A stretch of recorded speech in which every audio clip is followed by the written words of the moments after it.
Hi hello, നമ്മൾക്കിതാ ഇരുമ്പാമ്പുള്ളി വെച്ചിട്ട് അടിപൊളി അച്ചാറിടാം കേട്ടോ. അപ്പോൾ ഇത് കഴുകി കുക്കറിലിട്ടൊന്ന് വേവിച്ച് വെക്കട്ടോ. അപ്പോൾ ഇതാ കുക്കറിലിട്ടിട്ടുണ്ട്.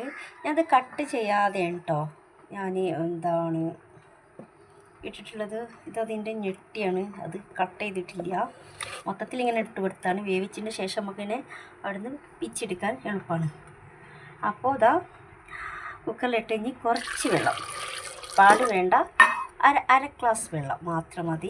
ഇതിൽ ഒത്തിരി വെള്ളം ഉണ്ടായത് കൊണ്ട് തന്നെ ഇത് വേവാനുള്ള 2-3 വിസിൽ ഒന്ന് അലിഞ്ഞ് കിട്ടണം. ഇനി നമുക്ക് വറുത്തെടുക്കാൻ വേണ്ടിയിട്ട് 1 ടീസ്പൂൺ ഉലുവയും 1.5 ടീസ്പൂണ് കടുകും ഇത് നന്നായി നമുക്ക് വറുത്തെടുക്കാം.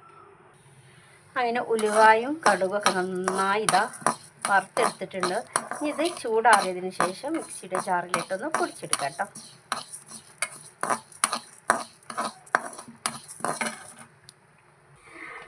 അപ്പോൾ ഇതാ ഉലുവായും കടുകും നന്നായി പൊടിച്ചെടുത്തിട്ടുണ്ട്. ഇനി നമുക്ക് അച്ചാറിടൽ തുടങ്ങാം.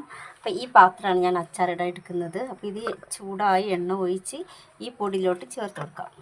അപ്പോൾ എണ്ണ ഒഴിച്ചു, കടുക് ഇട്ടിട്ടോ. നമുക്ക് ഇഞ്ചി വെളുത്തുള്ളി പേസ്റ്റ് ഇട്ട് കൊടുക്കാം.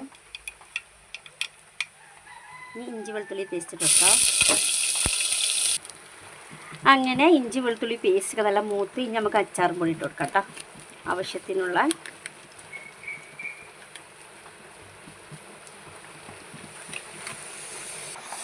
അങ്ങനെ അച്ചാറും പൊടിയും ഇഞ്ചും വെളുത്തുള്ളിയും പേസ്റ്റൊക്കെ നല്ലതാണ് മൂത്ത് വന്നിട്ടുണ്ട്. ഇനി നമുക്കിതാ ഈ പൊടിച്ച് വെച്ച പൗഡർ ഇട്ട് കൊടുക്കാം. അങ്ങനെ ഇതാ ആവി എടുക്കുകയാണ്. നമ്മളുടെ ഇരുമ്പാമ്പുള്ളി ഇതവിടെ നന്നായി വെന്തിട്ടുണ്ട്. ഇനി നമുക്കിതാ അതിലോട്ട് ഒഴിച്ചു കൊടുക്കാം കേട്ടോ. നമ്മളുടെ ആ പൗഡറൊക്കെ നല്ല എണ്ണയിൽ നമ്മൾ വേവിച്ച് വെച്ചിട്ടില്ലേ, അതിലേക്ക് ഒഴിച്ചു കൊടുക്കാം. ഞാനിത് നല്ല എണ്ണയിലാണ് കേട്ടോ ഉണ്ടാക്കിയിട്ടുള്ളത്. LGയുടെ കായപ്പൊടി ഇട്ട് കൊടുക്കാം കേട്ടോ.